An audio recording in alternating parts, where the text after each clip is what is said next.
Hello my friends. Now I'm sure there are going to be some people saying that at this point it's a little bit too late for an E3 video, especially since the Nintendo Direct that we did see was on Tuesday and this is getting uploaded on Sunday. However, I've been pretty busy and I wanted to give you my thoughts about Nintendo's E3, so here I am.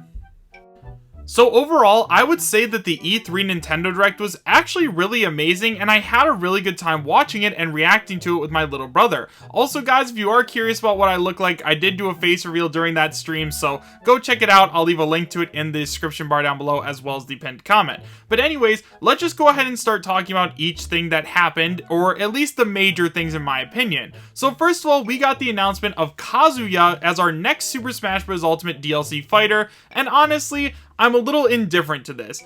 Characters like Kazuya and Terry are really fun at first, but after a while I do kind of start to get bored with them, and although I do understand that Tekken is a huge fighting game and they definitely do deserve representation in Super Smash Bros. In some way, personally I'm not too excited about him. If you guys are, I am super happy for you and I'm really glad that your character is joining the battle. However, I just wasn't really impressed. I feel like a character like Steve from Minecraft would have been a much better reveal at E3 instead of Kazuya, but at the same time, hey, I'm sure that he's going to be really fun to play with, and we're going to be able to see more about him on the 28th, I believe, when Sakurai shows him off in the Mr. Sakurai Presents. The next thing that I found interesting in Nintendo's E3 Direct was Metroid Dread. Now, as I'm sure a lot of you guys are all already aware, if you guys have ever been to my streams or listened to me talk about video games before, I am not a huge fan of 2D games. When it comes to Mario and Metroid, I definitely prefer them in a 3D setting. However, Metroid Dread actually looks really good. I've been looking into the game a lot, and it seems like a lot of the people online are really excited to see Metroid Dread finally released, because from what I've been hearing, Metroid Dread was actually a game from a long time ago that got canceled, and they just recently decided to go ahead and make it a reality. So to see Metroid Dread finally come to a Nintendo console and make so many people happy definitely made me really happy as well. And although I can't say that I'm going to spend $60 on it, if we do ever see a price drop, it looks like a game I might end up picking up. Following that, we have the announcement of a brand new Mario Party game called Mario Party Superstars, and I have to say guys, this might have been the most hype reveal in Nintendo's E3 Direct besides for the obvious Zelda Breath of the Wild 2 trailer, but we'll talk about that a little bit later. Now, for those of you guys who weren't already aware, I am a huge fan of the Mario Party franchise. I have been playing Mario Party ever since the Nintendo 64 days, and they are some of my favorite games. I like to play them all the time with my friends. Like, I have really fond memories with Mario Party 1, 2, 3, all the way up through 10, and I'm so excited to see that Nintendo is making a new Mario Party game, and not only is it a brand new Mario Party game, but they're actually bringing back a lot of the classic boards. Some of the boards that they're bringing back are absolutely amazing, and I'm so glad that instead of trying to make new boards that don't live up to expectations, they decided to go ahead and bring back some of the classics. Like, it's just so exciting to see that Nintendo is listening to their fans about the type of games that they want to see, and playing to our nostalgia is something that I feel Nintendo should do a lot more of, and with Mario Party Superstars, that's exactly what they're doing. Now, I talked about for a very long time that I thought that they were going to end up revealing Super Mario Party 2 just because obviously we had Mario Party 1 through 10, and then they switched over to Super Mario Party, so it would make sense if they started doing Super Mario Party 2, 3, etc. But it looks like they decided to go off the beaten path a little bit and make this game brand new all on its own. So I hope that we do end up seeing a sequel to Mario Party Superstars and they add in some of the game boards from the GameCube, or at least support this game with DLC. But for right now guys, I am definitely happy about Mario Party Superstars coming to the Nintendo Switch this fall. Following Mario Party Superstars, we also got the announcement of a brand new Warioware game called Warioware Get It Together. Now, once again, just like Mario Party, the Warioware franchise has played a huge impact in my gaming career throughout my entire life, and I'm super happy to see that we are getting a new game. Now, obviously, we recently saw that some people were getting sent a survey in which they were asked whether or not they would buy a new Warioware game for $50, and so a lot of people started to speculate that, oh, like, we could be seeing a brand new WarioWare game starting to get developed, but they were just asking what they should price this game that they had already worked on. So it really does suck to know that, you know, we could have gotten it for a little bit cheaper, but since so many people said they would buy it at 50, obviously Nintendo is putting it at 50 right now, but I just think it's amazing that we're finally getting a new one. The gameplay overall looks pretty interesting. My personal favorite WarioWare is the one on the GameCube, and then there's also the one on the Game Boy Advance, which is WarioWare Twisted, and I think that those are a little bit more my style of WarioWare. However, I'm definitely looking forward to trying this one out because it does have new mechanics, and hey,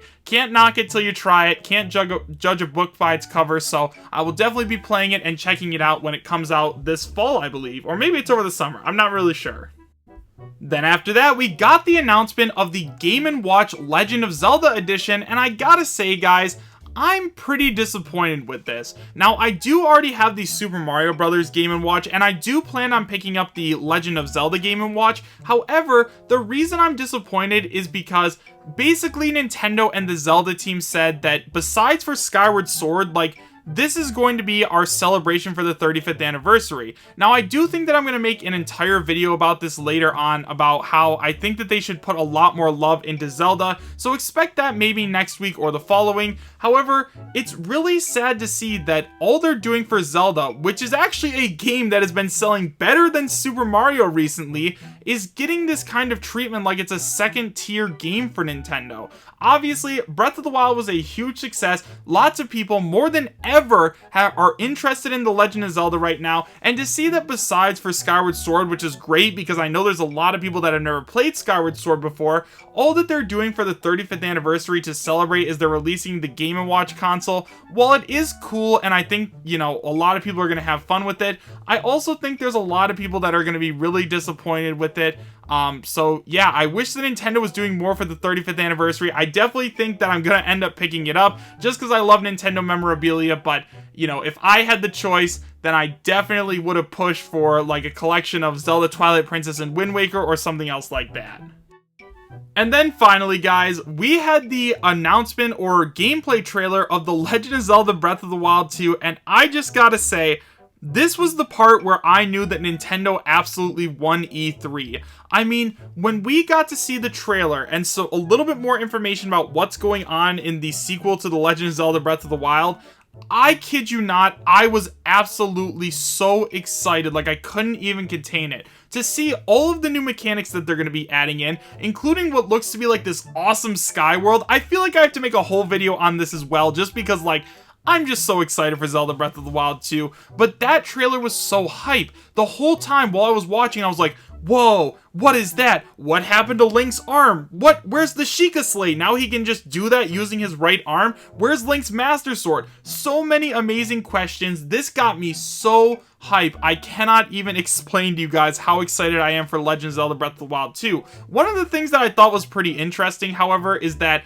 we didn't get the title. Now, one of the reasons apparently we didn't get the title was because apparently the title, it references like some story element, and if they released the title right now, it would give away parts of the story. So I definitely am glad that they're trying to keep the story as under wraps as possible, but I'm just, guys, like, I cannot even tell you how exciting that trailer was. I was extremely happy the entire time. It looks like it's going to be a phenomenal game. It looks like it might even be better than the original Breath of the Wild in terms of like story and gameplay and stuff like that. All the new items looked amazing. Link using his Sheikah Slate arm. Just looks awesome. I absolutely cannot wait. This game cannot come soon enough. But yeah, guys, with all of that being said, I do know that there was a lot more stuff that was announced at E3. However, I decided that I just wanted to go ahead and talk to you guys about what I thought was exciting. Obviously, I know like Advance Wars, people are excited for that. The new Mario and Rabbids game, people are excited for. The Megami Tensei V, you know, there's a lot of great games that were revealed. However, I decided to go ahead and just cover the games that I personally cared about. So if you guys want my opinions on those other games, I think they're all good. I'm excited if you guys are excited, and I really do hope that you enjoy playing all these awesome games. However, guys, with all of that being said, make sure you guys let me know your thoughts about Nintendo's E3 presentation in the comment section down below. Do you guys think that Nintendo had a really good E3 and they delivered a bunch of awesome games, or do you guys think that it wasn't the greatest E3 Direct ever? Let me know your thoughts in the comments. So thank you guys all so much for watching. Make sure to subscribe, share, and like, and I will see you guys next time. Take care.